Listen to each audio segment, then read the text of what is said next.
Sports, Classism and Post-Truth Culture, American Poverty and Social Rejection as Portrayed in Craig Gillespie's I, Tonya, a video essay by Tegan Anderson.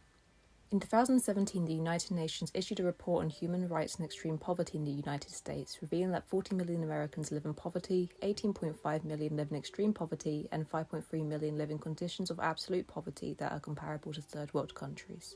The report claims that ethnicity does not influence whether they struggle financially. In Imagine the Poor, racist stereotypes are usually not far beneath the surface. The poor are overwhelmingly assumed to be people of colour, whether African American or Hispanic immigrants. The reality is that there are 8 million more poor whites than there are poor blacks. The face of poverty in America is not only black or Hispanic, but also white, Asian, and many other backgrounds. As Annalee Newitz and Matt Ray observe, Americans love to hate the poor. In a country whose national identity has been moulded by the idea of self-reliance and hard work, it is easy to stigmatise those who cannot reach the American dream. A decent education, a good job, a kind of wealth that meets or exceeds the expectations of a white American household. In the media, this group of people is often portrayed as unemployed, uneducated, and occasionally violent, and white trash has been used as a derogatory term to marginalise these low-income, rural people. As Richard Brody discusses, Hollywood has two main ways of depicting working-class characters, as sullen, silent strugglers or as loud, laughable vulgarians. But both interpretations are judgmental and awkward. I, Tonya gravitates towards the second approach, epitomising the stereotype of a poor and poorly educated lower-class girl. David J. Leonard and C. Richard King argue that, although films about athletes or those set in sporting worlds may prove popular and even profitable, they do not rise to the level of critical significance, even though Rocky and Raging Bull regularly rank highly on lists of best films of all time. Regardless of this, sports films with a focus on social issues play a vital role in America's cinematic culture. They explore global economics, capitalism, and political and historical turbulence. These are things that encompass both professional sport and the struggles of poverty.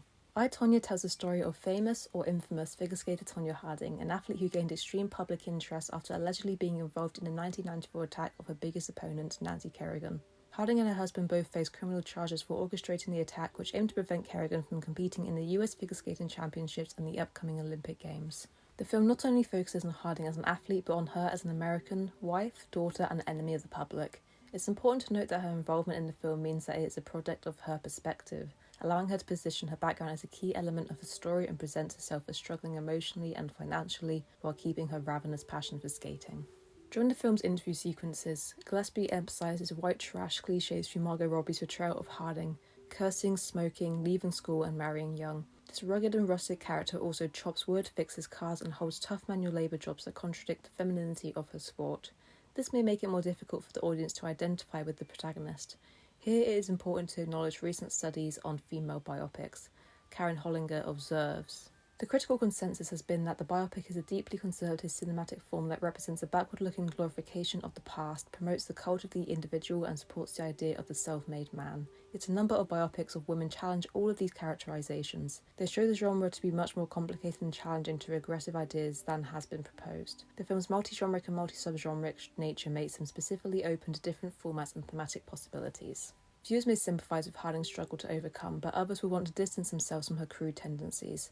I, Tonya may be interpreted as an anti-biopic, offering a dual temporal perspective which challenges a dominant narrative, underlining not only the allure and popular consumption of a larger-than-life legend or alternatively crash and burn story, but also how these narratives become embodied in reductive images that reinforce social and cultural biases or collapse into caricature.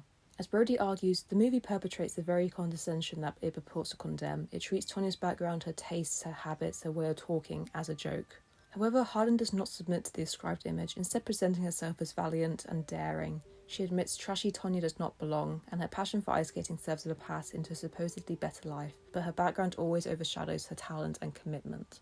These ideas can distance the viewer from the protagonist, but they are also given metafictional insight into her alienation from the media, and seeing her self-awareness surrounding her rejection from the elite arouses pity or sympathy. After all, the film opens with a message stating that it is based on irony-free, wildly contradictory, totally true interviews, which establishes the film's occasional melodramatic mockumentary tone and emphasises the original characters of the narrative. The white trash clichés serve a similar purpose as they continuously construct and deconstruct the protagonist. As the audience questions and satirises Harding's public persona and the version of her story as dictated by the media, perhaps the anti-biopic elements of the film bring them closer to her true self. The film takes the audience through Harding's life, beginning with her childhood and familial affairs. She began skating at 4 and soon encountered considerable success. In 1991, she was placed among the national top skaters due to her becoming the first American woman to complete a triple axel jump. Although she was determined and hardworking, she famously competed with, as the film character describes it, a question of fitting in. Women's figure skating emphasizes external appearance and presence and desirable feminine traits like grace and sophistication. Harding could not afford elegant costumes and made some of them herself, and she lacked the aforementioned desirable traits. These shortcomings are depicted in the scene where Harding applies garish makeup alone in front of a mirror before a significant performance. She's visibly stressed and, for a moment, allows her fear to take over by crying, but she quickly composes herself. She knows that these signs of weakness will not receive support from the hostility of the skating community, which continuously roots for her to fail. Although she has vulnerable moments, Harding is often shown as difficult and sometimes repulsive, which comes from her deprived social status, as underlined by the film. Many of the behaviours associated with her character draw on white trash stereotypes. She is socially and emotionally constrained by her pathological upbringing, hence the blame on her background for the bulk of her mistakes. The overall message of the film may be feminist and challenge the restricted gender roles in sports, but Harding's demanding attitude and alienating complacency deprive her of subjectivity and autonomy. The film also delves into the presence of both physical and psychological domestic abuse and gun use, portraying Harding as both victim and abuser. The events are loosely based on Harding's biography, but the film focuses on roughness and violating the law, brazenly rooting them in provincialism and poverty. Harding's portrayal may be unlikable and egocentric, but it is the American sports institutions and skating community that receive the harshest criticism. The critical and prejudiced nature of professional sport is represented by the mocking news media, tournament judges, and the US Figure Skating Association. Even when Harding performs at her best, they ask each other, "Is this our champion?" It is in these scenes where Harding openly confronts the judges for not scoring her performance how she deserves, so that the audience can see her genuine passion for the sport. "Why can't it all be about skating?" she asks, reasonable yet naive. The film represents the judges' snobbery and classicism through the lens of Harding's protests.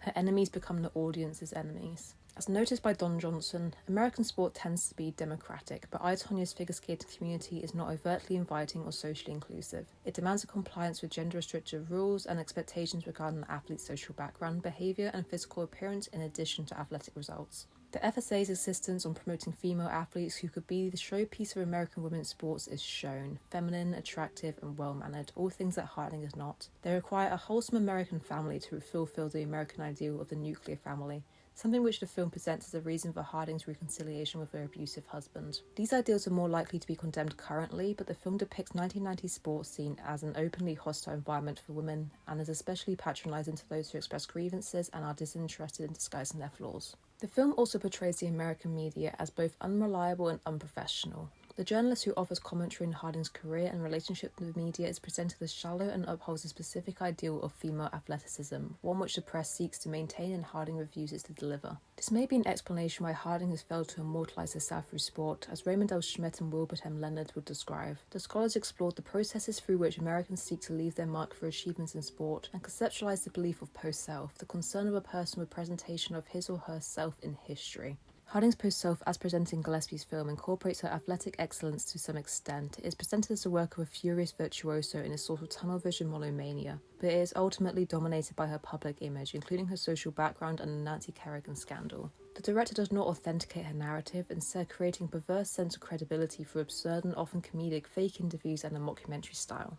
Although Harding as a figure may cause mixed feelings, the audience could sympathise with her because of the impression of unfairness surrounding her story, contributed to by the film almost turning a blind eye to the fact that she was found guilty of a criminal offence, and her subjective opinions are often presented as unarguable truths. However, her story will always be overshadowed by her economic background, and Gillespie uses this to construct an image of a victim in a heartless system and a wasted talent who is stigmatised by public opinion and her own sporting community, making her a loser in a game of appearances. Harding's story is a clear sign that American sporting institutions and their urge for athletic excellence ultimately failed to overcome the power of prejudice, pretense and stereotypes. As Taffy Bredesa-Ackner concludes, her side of the story is not about guilt or innocence. The discussion over guilt and innocence ended right about the time she completed her community service as far as she's concerned, but about the finer points of being Tonya Harding: respect, mitigating circumstances, how we treat people and what we expect from them in the first place. Those critics who are sceptical of Harding's version of the Kerrigan assault disapprove of iconising her as a fighter for social and sporting justice. They perceive her attitude as exploitative of the unprivileged and her narrative as unreliable, claiming that her bearing contributes to post-truth discourse in which debate is framed by appeals to emotion rather than facts or reasonable analysis.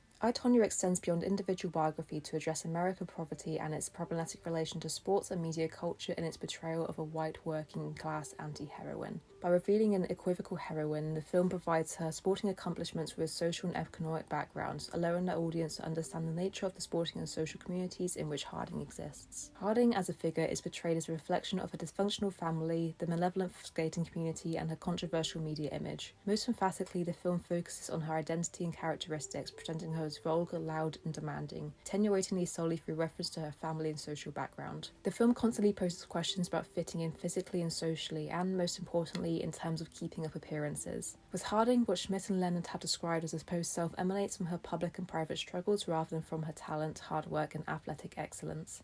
The film makes Harding both a sympathetic victim and mockable outsider by showing the experience of white poverty in its conflicted and certain face. Furthermore, it was an intentional choice by the filmmakers to have Harding involved in the film's making and to follow her version of events, even though this choice leaves room for discussion about whether her narrative and, by extension, the film, are just another manifestation of post-truth culture.